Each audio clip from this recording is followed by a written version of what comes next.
1800조 원이라는 가계부채가 시한폭탄처럼 우리 삶의 밑바닥을 뒤흔드는 이 시점에 삼성전자가 내놓은 40조 원의 기록적인 이익은 결코 축배가 아닌 독배에 가깝습니다. 겉보기에 화려한 이 숫자들에 취해 안심하는 사이 거대 외국 자본은 이미 가장 비싼 값에 한국을 떠날 채비를 마쳤으며 그 여파로 강남 도곡동에서 8억 원이 증발하고 마포의 상징적인 단지들이 11억 원이나 폭락하는 참혹한 현실이 우리 눈앞에 선명하게 펼쳐지고 있습니다. 우리가 매달 꼬박꼬박 이자를 바치며 믿고 의지했던 시중은행들이 사실상 해외 투자자들의 수익을 극대화해주는 대리인 노릇을 하고 있다는 사실을 깨닫는 순간 미국의 재정 붕괴 위기와 트럼프의 48시간 최후 통첩이 왜 우리네 아파트 거실까지 위협하는 날카로운 칼날이 되는지 비로소 그 배후의 실체를 목격하게 될 것입니다. 오늘 이 냉혹한 돈의 흐름과 폭락장의 진짜 주인이 누구인지 끝까지 함께 파헤쳐 보실 분들은 구독과 좋아요 그리고 알림 설정으로 응원해 주시고 댓글 한마디로 소통해 주시면 감사하겠습니다. 삼성전자가 발표한 40조 원이라는 영업이익은 우리 국민들에게 자부심을 주기보다 오히려 깊은 우려를 자아내게 만듭니다. 반도체 업황이 살아났다고 다들 박수를 치지만 정작 주식시장에서 외국인들의 행보를 보면 이 화려한 잔치가 누구를 위한 것인지 명확해집니다. 외국 자본은 삼성이 돈을 얼마나 벌었는지보다 지금이 가장 비싼 가격에 팔고 나갈 수 있는 적기라는 사실에만 온 정신을 집중하고 있는 셈입니다.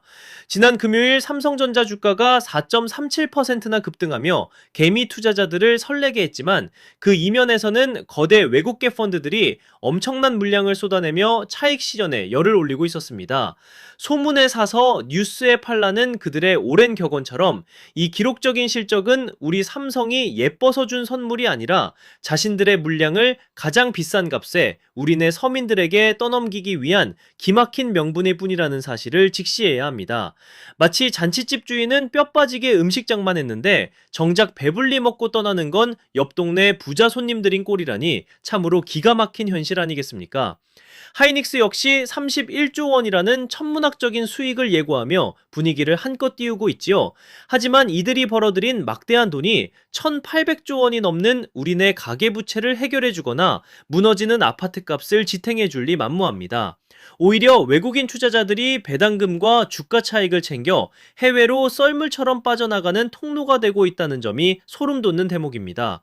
우리 기술력이 세계 최고라는 사실은 변함없지만 그 기술로 만든 열매를 누가 따먹느냐는 전혀 다른 차원의 문제이며 결국 이 기록적인 실적은 외국 거대 자본이 한국 시장이라는 무대에서 퇴장하기 전에 마지막으로 터뜨리는 화려한 조명탄에 불과할지도 모릅니다. 기업은 돈을 벌어도 서민들의 삶은 더 팍팍해지는 이 기괴한 불균형의 끝에는 결국 실물 경제의 붕괴라는 무서운 그림자가 드리워져 있습니다. 외국인들이 이렇게 서둘러 짐을 싸는 진짜 이유는 단순히 삼성의 미래가 불투명해서가 아닙니다. 우리 경제의 실핏줄인 은행들이 과연 누구의 손에 쥐어 있으며 우리가 내는 이자가 어디로 향하는지 알게 된다면 여러분은 아마 더 큰 충격에 빠지게 될 텐데 그 기막힌 은행의 속사정을 이제부터 하나씩 들춰보겠습니다. 우리가 집을 사기 위해 은행 문턱을 넘을 때 느끼던 그 든든함이 사실은 아주 위험한 착각이었음을 이제는 인정해야 할 때입니다. 이름만 들으면 누구나 아는 우리네 시중은행들이 과연 우리 국민의 편인지 아니면 다른 주인을 섬기고 있는지 그 속사정을 들여다보면 정말 기가 막힙니다. 우리나라 금융의 상징이라 불리는 KB금융지주의 외국인 지분율은 72%를 넘나들고 신한금융 또한 60% 이상의 주인이 해외 투자자들로 채워져 있다는 사실을 알고 계셨습니까? 여러분이 매달 뼈를 깎는 고통으로 갚아나가는 아파트 대출이자가 국내 경제의 선순환을 위해 쓰이는 게 아니라 배당이라는 화려한 이름표를 달고 미국이나 유럽의 거대 자본가들 주머니로 소리 없이 빠져나가고 있는 셈입니다. 결국 우리 서민들은 내 집 마련이라는 꿈을 볼모로 잡혀 평생 외국 자본의 수익을 올려주는 일종의 소장농이나 다름없는 처지에 놓여 있는 것이며 은행은 그 중간에서 수수료만 챙기는 대리인 역할을 충실히 수행하고 있을 뿐입니다. 겉으로는 서민금융을 외치지만 속으로는 외국인 주주들의 입맛에 맞는 고배당 정책을 유지하느라 대출 금리는 올리고 올리고 예금 금리는 낮추는 기형적인 구조를 고착화하고 있으니 우리 주머니가 텅 비어가는 건 어쩌면 당연한 결과일지도 모릅니다.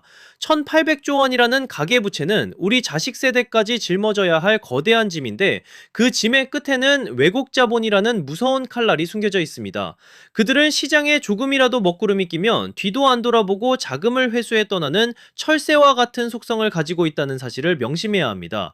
경제 위기에 전조가 보일 때마다 은행들이 가장 먼저 하는 일은 서민들의 대출을 조이고 빌려준 돈을 내놓으라고 압박하는 것이며, 이는 결국 외국인 주주들의 손실을 최소화하려는 그들만의 생존 전략일 뿐입니다.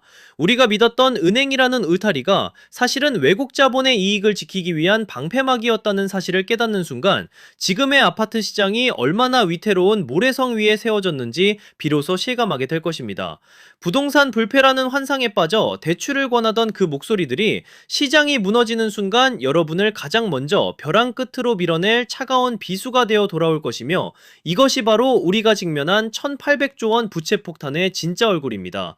우리 안방에 돈줄을 쥔 이들이 짐을 싸기 시작한 가운데 저 멀리 태평양 건너 미국에서는 상상조차 힘든 5경 원의 빚더미가 요동치고 있습니다.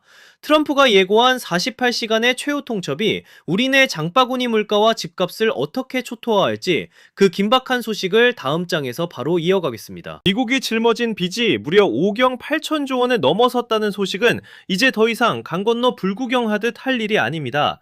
세계 경제의 심장부인 달러가 이토록 거대한 빚더미 위에 앉아있다는 사실은 우리네 일상과 아파트값까지 뒤흔드는 가장 근본적인 위협이 되고 있습니다. 이런 혼란을 틈타 트럼프 대통령이 던진 48시간이라는 시간 제한은 전 세계 경제를 벼랑 끝으로 몰아넣는 아주 노련하고도 무서운 협상 기술입니다. 합의가 안 되면 지옥문이 열릴 것이라며 에너지 시설까지 언급하는 그의 강경한 태도는 결국 자기들의 빚을 털어내기 위해 다른 나라들의 주머니를 털겠다는 노골적인 선전포고나 다름없기 때문입니다. 특히 우리 같은 자원 빈국 입장에서는 저 멀리 중동의 호르무즈 해협에서 벌어지는 통행료 30억 원이라는 황당한 요구가 당장 내일 아침 마트 물가와 주유소 기름값으로 직결된다는 점이 뼈아픈 대목입니다. 좁은 길목을 틀어막고 배 한 척당 30억 원씩 내놓으라는 동네 깡패 같은 짓이 벌어지면 물류 비용은 걷잡을 수 없이 치솟고 그 모든 부담은 결국 우리 서민들이 물건을 살 때 고스란히 떠안게 되는 구조인 셈입니다. 물가가 오르면 금리를 내릴래야 내릴 수 없고 결국 대출이자에 허덕이는 우리네 아파트 시장은 그 뜨거운 물가 파동에 가장 먼저 녹아내릴 수밖에 없는 운명인 것입니다.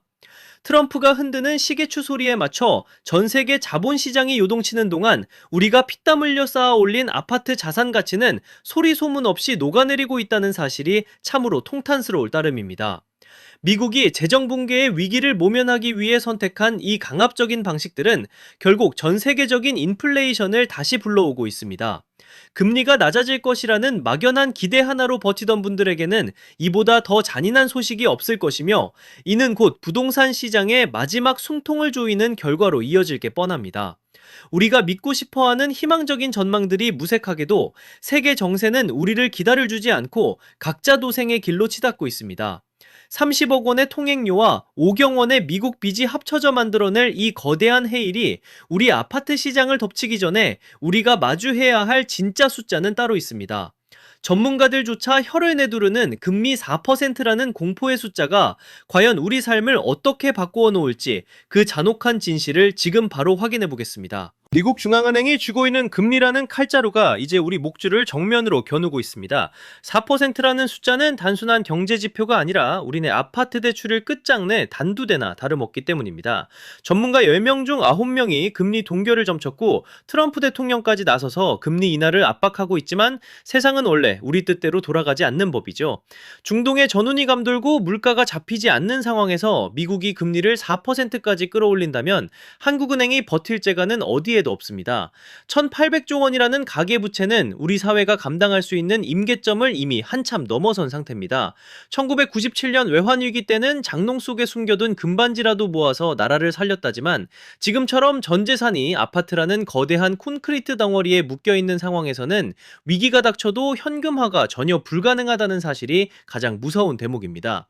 금리가 4%대에 진입하면 매달 내야 하는 이자 부담이 이전보다 수백만 원씩 불어날 텐데 뼈 빠지게 벌어봐야 은행 좋은 일만 시키는 꼴이니 우리네 평범한 가장들이 과연 언제까지 버틸 수 있겠습니까? 게다가 앞서 경고해드린 외국 자본들이 한국과 미국의 금리 차이를 보고 더 높은 수익을 찾아 썰물처럼 빠져나가기 시작하면 우리 은행들은 자금줄이 마르게 되고 결국 대출 연장을 거부하며 여러분의 숨통을 죄어올 것입니다. 집값은 떨어지는데 팔리지도 않고 은행은 원금을 갚으라며 독촉장을 날리는 이 기막힌 상황이 바로 고금리 시대가 몰고 올 진짜 잔혹한 현실인 셈입니다. 우리가 그동안 당연하게 누려왔던 저금리의 축복은 이제 끝났으며 이제는 내 자산을 지키기 위해 그 어느 때보다 냉철한 생존 전략을 짜야만 하는 혹독한 겨울이 시작되었습니다. 돈의 가치가 달라지고 세상의 질서가 재편되는 이 시점에 여러분의 판단 하나가 앞으로의 10년을 결정짓게 될 것입니다. 이런 금리의 공포가 확산되면서 절대 무너지지 않을 것 같던 강남의 심장부에서도 심상치 않은 균열이 포착되고 있습니다. 이름만 들어도 위세가 당당하던 도곡동에서 무려 8억 원이 소리 없이 증발했다는 그 충격적인 소식을 지금 바로 전해드리겠습니다. 대한민국 부동산의 심장이라 불리는 강남 불패라는 말 참 지겹도록 들어오셨을 겁니다. 우리 인생에서 강남집 한 채 있으면 노후 걱정은 끝이라고 다들 굳게 믿고 사셨을 텐데 그 단단하던 성격에 지금 커다란 구멍이 뚫리고 있습니다. 화려한 겉모습 뒤에 숨겨진 빚의 민낯이 드러나면서 마치 장마철 물먹은 모래성처럼 강남 아파트 시장이 속절없이 무너져내리고 있습니다. 자존심 하나로 버티던 강남 부자들도 이제는 더 이상 감당할 수 없는 현실의 무게에 손을 들기 시작한 것입니다. 도곡동에 있는 대림 아크로빌이라는 곳을 한번 같이 들여다보실까요? 이름만 들어도 위세가 당당하던 그곳에서 최근 무려 8억 원이라는 거금이 소리 소문 없이 증발해버렸습니다. 8억 원이면 여러분의 자녀들이나 손주들 번듯한 아파트 한 채는 넉넉히 사줄 수 있는 엄청난 돈인데 그게 단 몇 번의 거래만으로 허공으로 사라진 셈입니다. 이게 도대체 왜 이런 황당한 일이 벌어지는 것일까요? 결국 그 화려한 껍데기 뒤에 숨어있던 빚 때문입니다. 우리는 흔히 강남 가면 다들 거실에 금송아지 한 마리씩은 키우는 현금 부자들만 사는 줄 알았죠. 그런데 알고 보니 그 속사정도 우리네 사는 거랑 별반 다를 게 없었습니다. 무리하게 은행 빚 내서 집 사고 이자 감당하느라 뼈가 휘던 분들이 이제는 더 이상 못 버티고 손을 든 겁니다. 마치 겉은 번지르르한 명품 가방인데 속을 열어보니 곰팡이가 잔뜩 피어있는 격이라고나 할까요? 예전에는 강남 집값은 절대 안 떨어진다며 자존심 하나로 버텼지만 이제는 그 자존심이 밥 먹여주지 않는 혹독한 시대가 왔습니다. 8억 원이라는 돈이 빠져나가는 걸 눈뜨고 지켜보면서도 아무것도 할 수 없는 이 현실이 얼마나 잔인합니까? 강남마저 이 지경인데 우리 동네는 괜찮겠지 하고 마음 놓고 계시면 큰일 납니다. 부동산 시장은 마치 도미노 게임과 같아서 대장격인 강남이 휘청거리면 다른 곳들은 줄줄이 사탕처럼 넘어지기 마련입니다. 지금 강남 사시는 분들은 밤잠 설치며 계산기 두드리기 바쁘실 테고 투자를 고민하셨던 분들은 가슴이 아주 철렁하셨을 겁니다. 이 8억 원의 하락이 단순한 우연일까요? 아니면 우리가 한 번도 겪어보지 못한 거대한 폭락장의 진짜 예고편일까요? 제가 보기에는 이건 빙산의 일각에 불과합니다. 강남 성벽에 뚫린 이 작은 구멍 하나가 결국 전체 아파트 시장을 집어삼킬 무서운 홍수로 변할 수 있다는 사실을 꼭 기억하셔야 합니다. 예전처럼 영원히 오를 거라는 환상에 빠져 있다가는 발등이 아니라 온몸에 불이 떨어질 수 있습니다. 자, 이제 강남이 이토록 처참하게 무너졌다면 그 잘나간다던 옆동네 마포는 상황이 어떨 것 같습니까? 마포에서 터진 11억 원 폭락이라는 진짜 소름 돋는 이야기는 이제부터가 진짜 시작입니다. 강남이 저렇게 무너졌으니 이제는 우리 자식들이나 젊은 직장인들이 그토록 선망하던 마용성 이야기를 좀 해볼까요? 마포, 용산, 성동구 이 세 곳은 한때 강남 부럽지 않은 신흥 부촌으로 떠오르며 자고 일어나면 집값이 몇 억씩 오르던 환상의 땅이었습니다. 그런데 지금 이곳들 분위기가 아주 흉흉하다 못해 처참합니다. 소위 공부 좀 했다는 분들이 똘똘한 한 채를 가졌다고 자부하며 버텼지만 이제는 그 똑똑함이 오히려 스스로의 발등을 찍는 날카로운 도끼가 되어 돌아오고 있습니다. 마포의 상징이라고 불리는 마포 자이 아파트를 한번 들여다보세요. 한때는 집값이 무려 30억 원까지 치솟으며 입이 떡 벌어지게 하더니 최근에는 19억 원으로 곤두박질을 쳤습니다. 무려 11억 원이나 되는 돈이 흔적 흔적도 없이 사라진 셈인데 이게 정말 현실인가 싶으실 겁니다. 11억 원이면 평생을 꼬박 일해도 구경하기 힘든 거금인데 하룻밤 사이에 집값이 이렇게 반토막 가까이 나버리니 집주인들 속은 오죽 타들어가겠습니까? 성동구는 또 어떻습니까? 강남과 가깝다는 지리적 이점 때문에 다주택자들이 아주 구름처럼 몰려들었던 곳이지요. 그런데 지금은 거래가 딱 한 건 있을 정도로 시장이 꽁꽁 얼어붙었습니다. 대우 2차 아파트 같은 경우도 17억 원 하던 게 9억 원대로 내려오면서 8억 원 가까이 빠졌습니다. 여긴 특히나 세금 무서워서 버티던 분들이 많았는데 이제는 세금이 문제가 아니라 내 재산 자체가 녹아내리고 있으니 그야말로 진퇴양난입니다. 여러분은 이게 단순히 운이 나빠서 벌어지는 일이라고 생각하시나요? 저는 그렇게 보지 않습니다. 마포는 이른바 똘똘한 한 채를 가졌다고 자부하던 분들이 보유세 부담에 못 이겨 한계치에 다다른 것이고, 성동구는 투자 목적으로 들어왔던 자금들이 썰물처럼 빠져나가는 신호탄인 셈입니다. 마치 화려한 조명이 꺼진 무대 위에 홀로 남아 어찌할 줄 모르는 배우의 모습과 참 닮아있다는 생각이 듭니다. 비싼 동네니까 그 정도 하락은 감당할 수 있겠지 하고 쉽게 말씀하시는 분들도 계시겠죠. 하지만 내 자식이 저런 곳에 무리하게 빚내서 들어갔다고 생각하면 이건 정말 피눈물 나는 일입니다. 강남과 마용성이 이렇게 쑥대밭이 되고 있는데 과연 서민들이 많이 모여 사는 동네들은 무사할 수 있겠습니까? 노원, 도봉, 강북, 이른바 노도강 지역에서 벌어지고 있는 반토막 거래 소식은 여러분을 더 큰 충격에 빠뜨릴지도 모릅니다. 우리 이웃들의 눈물이 섞인 그 처절한 현장을 지금 바로 확인해 보겠습니다. 강남함이나 마용성 같은 비싼 동네들만 무너지는 게 아니라는 사실이 정말 무섭습니다. 우리 서민들이 옹기종기 모여 사는 노원, 도봉, 강북, 이른바 노도강 지역은 지금 그야말로 초토화 상태라고 해도 과언이 아닙니다. 비싼 동네는 그나마 가진 게 많아서 버틴다지만 우리 서민 동네는 집값이 곧 전재산이나 다름없는데 여기가 무너지니 정말 큰일이며, 특히 노원구 쪽을 보면 예전에는 젊은 부부들이나 우리 자식 세대들이 첫 집 마련하러 참 많이도 가던 라이프 청구, 신신동화 같은 아파트들이 15억 원까지 가던 게 이제는 11억 원 초반대로 내려앉으며 5억 원 가까이 증발해버린 현실이 믿기지 않으실 겁니다. 노원에서 5억 원이 빠졌다는 건 집값이 내려간 수준이 아니라 그냥 가계 경제의 뿌리가 통째로 도려내진 것이나 마찬가지이며, 도봉구의 북한산 아이파크 40평대 역시 13억 원에서 10억 원 밑으로 툭 떨어져 4억 3천만 원이라는 거금이 소리도 없이 사라졌는데, 어제까지만 해도 거래가 아예 없다가 겨우 올라온 게 이 모양이니 주민들 가슴은 이미 시퍼렇게 멍이 들어버렸습니다. 강북구 삼각산 아이원 같은 곳은 더 기가 막혀서 9억 원 하던 집이 이제는 5억 원대로 내려와 거의 반토막이 났으니 이건 뭐 백화점 마감 세일도 아니고 우리 소중한 재산이 왜 이렇게 됐는지 정말 억울하고 분한 마음이 드는 게 당연합니다. 이런 폭락의 파도는 서울 경계를 넘어 경기도 위성도시들까지 무섭게 집어삼키고 있습니다. 삼성전자 본사가 있는 수원이나 용인처럼 한때 반도체 호재로 들썩이던 곳들마저 이제는 매수세가 뚝 끊겨 급매물이 쌓여가는 모양새를 보면 서울 변두리의 몰락이 결코 남의 일이 아님을 알 수 있습니다. 겨울철 보일러가 고장나면 가장 멀리 있는 작은 방부터 차갑게 식어가는 것과 똑같은 이치로 우리 부동산 시장의 가장 약한 고리부터 터져나가고 있는 아주 위험한 신호인 셈입니다.